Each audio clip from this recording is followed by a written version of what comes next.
হবে শেষ নবীজির উম্মত বলে দাবি করে যদি ওই নবীর চেয়ার কাদিয়ানীরা দখল করে।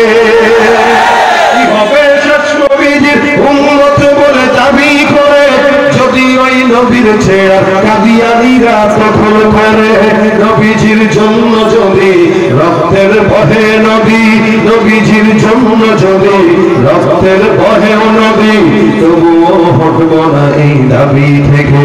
কি হবে বেঁচে থেকে অযথা বিদ্যা শিখে যদি না করতে পারি শোষণবিহীন সমাজে থাকে।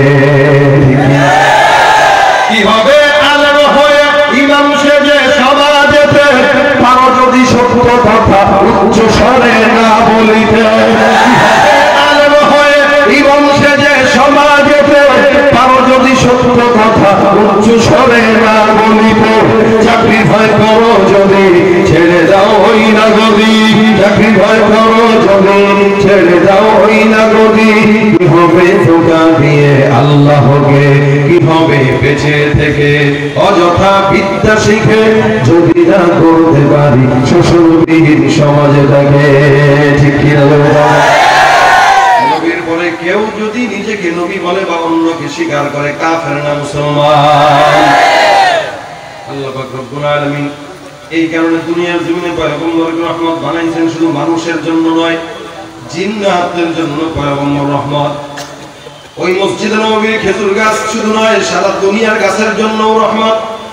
যার কারণে সিম্পল হিসেবে আল্লাহ পাক প্রমাণ দেখাইলেন মসজিদে নববীর ভিতরে পয়গম্বর খুতবা দেয়, সুন্দর করে টেক লাগায় গাছের সঙ্গে দেয়, যে গাছের আগাও নাই গোড়াও নাই জানও নাই, শুকনা খেজুর গাছ ডাল ফাঁকা।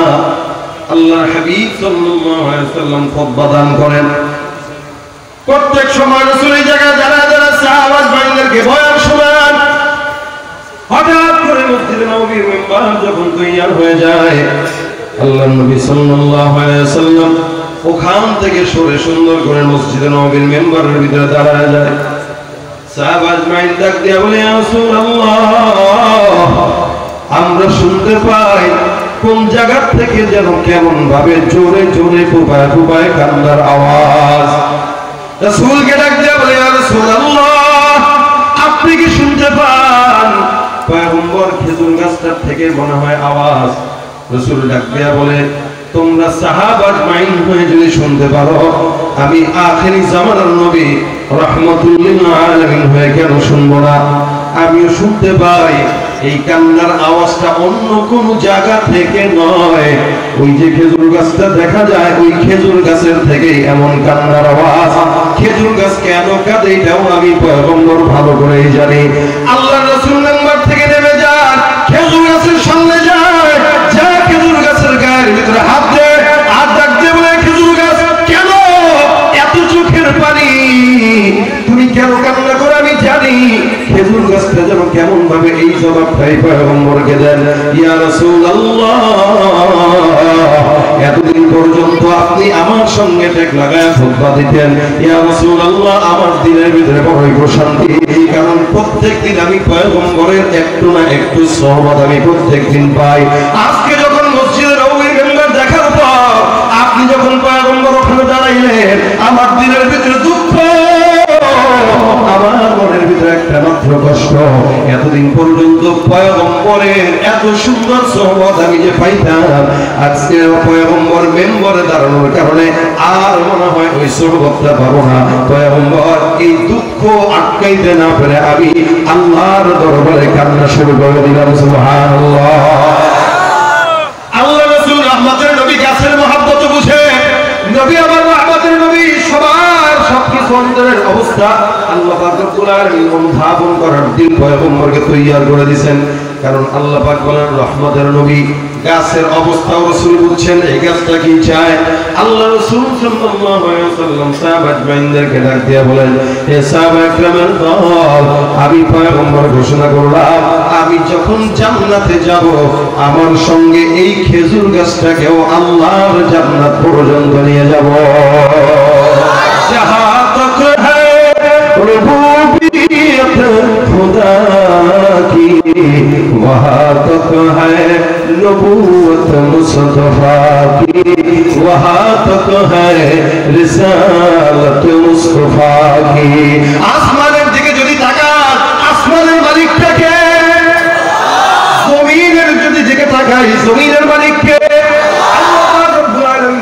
আসমানের মালিক যদি হই আমি আল্লাহ, ওই আসমানের নবী হলেন মুহাম্মদুর রাসূলুল্লাহ।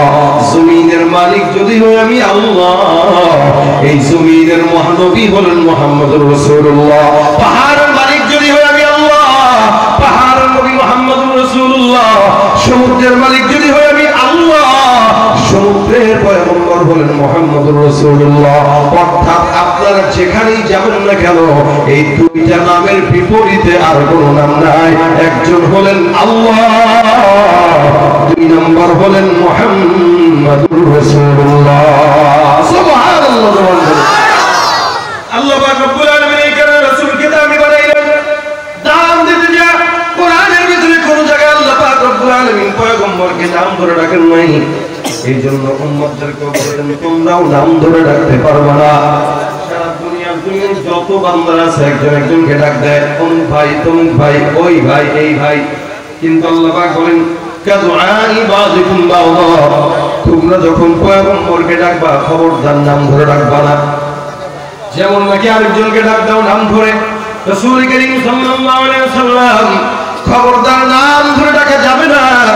আল্লাহ রাসূলকে আমি আল্লাহ পাক নিজেও নাম ধরে ডাকি নাই, যার কারণে অন্যান্য নবীদেরকে আল্লাহ পাক রব্বুল আলামিন নাম ধরে ডাকলেন। সমস্ত পয়গম্বরকে কোরআনের ভিতরে মুসা বলেন, ঈসা বলেন, যুলকিফল বলেন, ইব্রাহিম, ইসমাঈল, ইউনূস, ইদরিস, ইয়াকুব